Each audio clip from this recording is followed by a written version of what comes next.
Alright YouTube, I'm back with you again. Today we're going to get into some actual welding techniques, welding some different beads. Now this video is just going to be a short video on two separate positions or beads if you'll call it. One is going to be what's known as the flat stringer bead. This is a very common bead. It's easy to learn. This is what I teach to all the beginners in my classes. So basically what it is just as it sounds. You got a flat piece of steel and they call it a stringer because it looks like a string. All you're doing is moving in a straight line. The second thing I'm going to show you guys is going to be a fillet weld. A fillet weld is a weld that binds two pieces of steel together in usually a T-joint of some type of an angle. So what I've got is I've got a little T-joint set up and I've got a flat plate. So what I'm going to do for you is first thing, let's get into the flat stringer beads. What I'm going to do is you'll notice I'm going to strike an arc.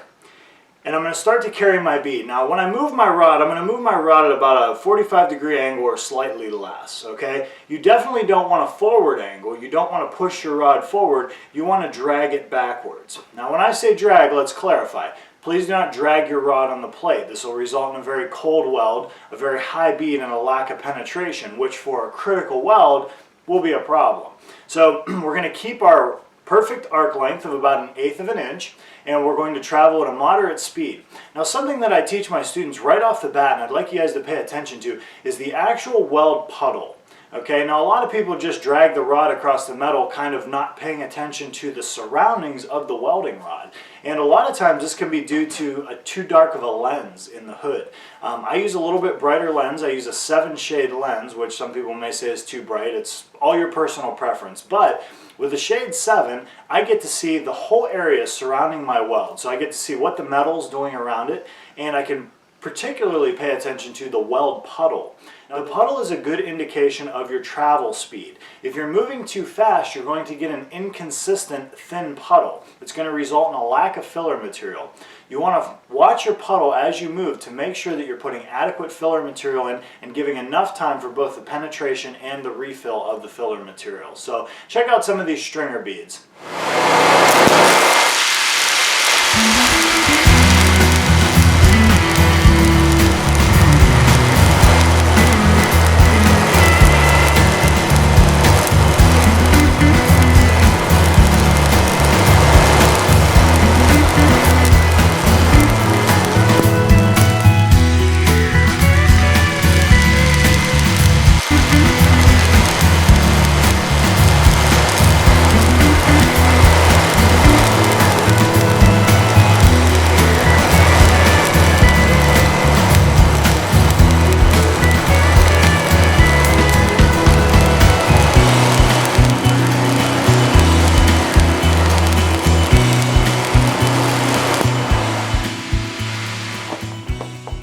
Alright guys, so when you're all finished, hopefully you have a weld that looks something like this right here. This is going to be slag that's over the top of it. If you don't have a lot of experience with this, you need a little slag hammer. It doesn't really matter what it is. Just something with a sharp point on one end, maybe a little bit of a flat edge on the other. And what you're going to do is just simply chip off the slag.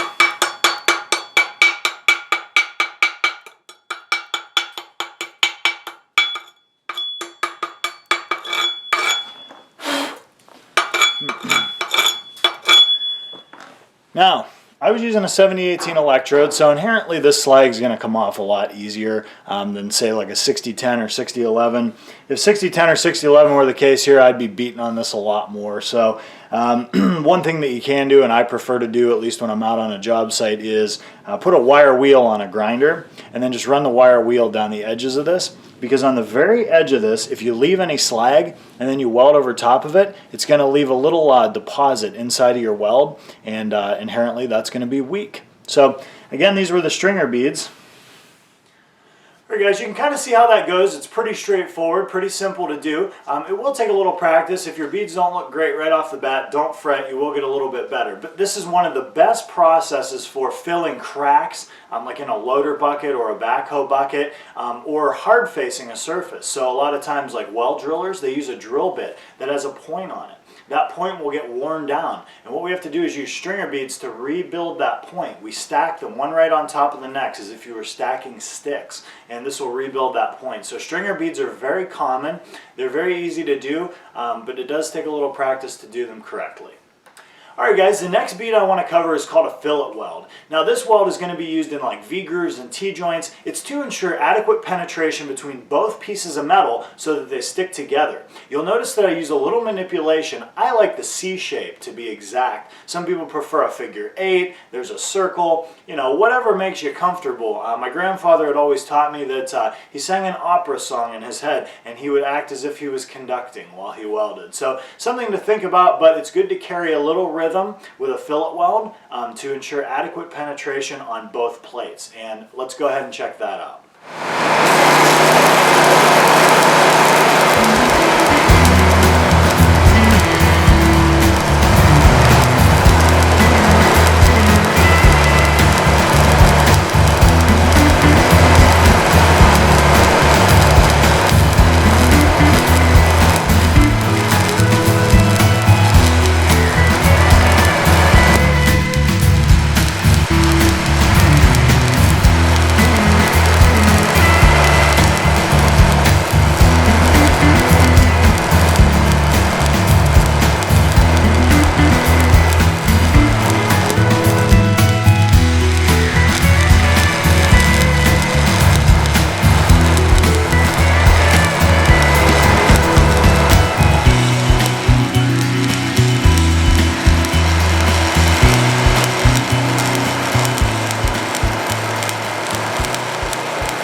Take your little wire brush and clean it up a little bit here.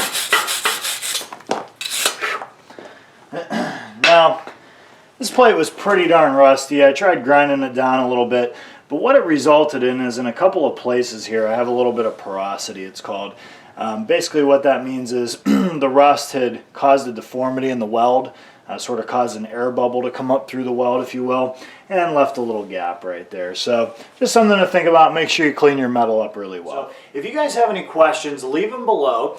Comments, concerns, anything you want to see, as always, I'm glad to do it. So thanks again for watching. I've got another video coming very shortly on the vertical up position. Going to be an awesome video with some good tips and tricks, so stay tuned.